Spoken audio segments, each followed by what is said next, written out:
Boa tarde, gente. Quem está falando aqui é o professor Murilo. Vamos iniciar mais uma aula de geografia, certo? Peço que abram aí na página 27 e 28 para poder acompanhar a nossa aula de hoje. Vamos iniciar falando sobre o crescimento da população, né? Mas por que esse tema ele chega a ser tão importante, né, para a gente?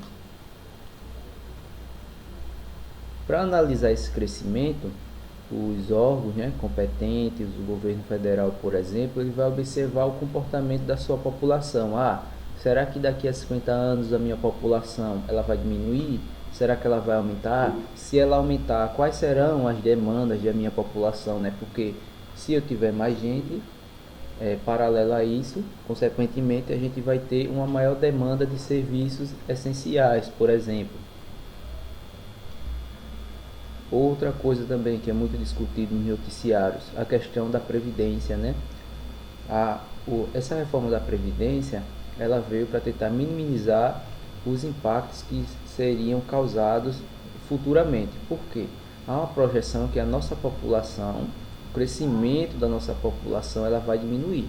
Não quer dizer que a nossa população vai diminuir, mas o crescimento, o ritmo de crescimento da nossa população, ela está diminuindo. Tanto que da década de 60 para cá, a mulher ela passou no número médio de filhos de 6 para 2, isso no último censo, né, no censo de 2010.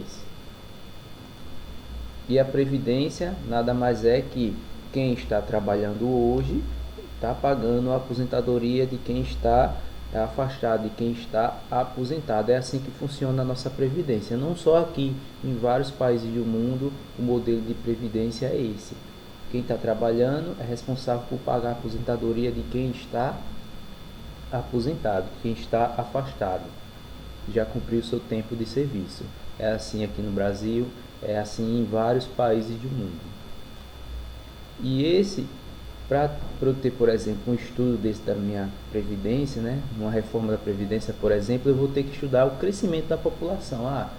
Pode ser que daqui a 50 anos, 100 anos, o crescimento da minha população diminua cada vez mais. Além da reforma da Previdência, também a importância da questão de investimentos, né?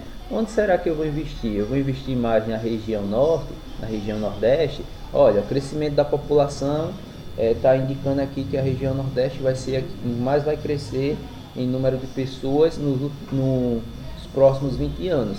Aí o governo federal já vai olhar com outros olhos, vai dizer, olha, não, essa região aqui ela vai ser necessária um maior investimento para que lá na frente a população não necessite de, de, algumas, de alguns programas necessários.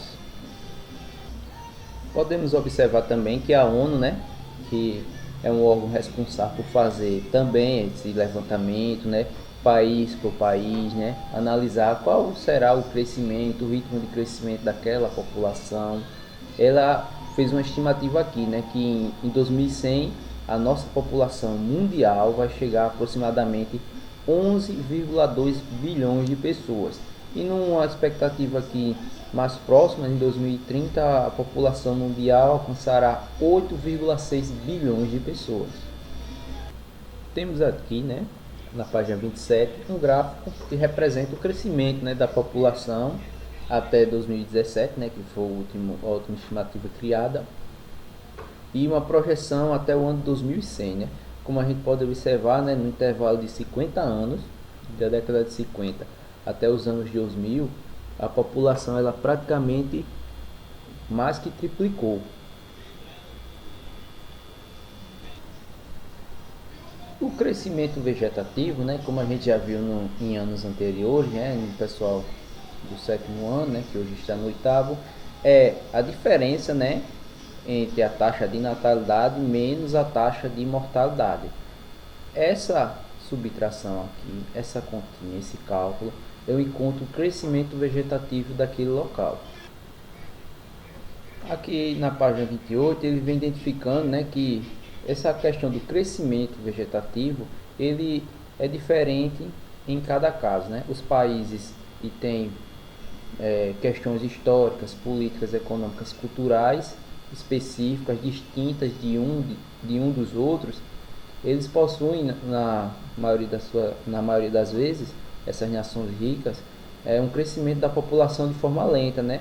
Em virtude dos baixos índices de taxa de natalidade promovida pelo planejamento familiar. Já nas nações mais pobres, né, aqueles países que ainda estão se desenvolvendo, né, são registradas altas taxas de natalidade e mortalidade. Isso vai interferir consequentemente também no meu crescimento vegetativo. Se eu tenho, por exemplo, um maior crescimento de pessoas, um maior nascimento de pessoas, perdão, eu vou ter um maior número do meu crescimento vegetativo, porque lembra lá, o crescimento vegetativo é a diferença de pessoas que nascem menos o número de óbitos. Nessa tabelinha aqui, ele vem mostrando a estimativa da população mundial de alguns países, né? A gente tem aqui de alguns países, de alguns subcontinentes e alguns continentes.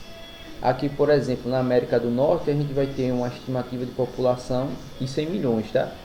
Aproximadamente 499 milhões de pessoas. Isso na América do Norte, né? A gente já tem aqui também outros continentes, por exemplo, a África, que vai ter mais de 4 bilhões de pessoas. É um crescimento alto, né? Considerado alto. Aí lembra lá, né? Aqueles países, aquelas nações mais pobres, que tem índices de analfabetismo alto, né? Precariedade, acesso à saúde, a métodos anticonceptivos, né? Vai ter o maior crescimento da sua população.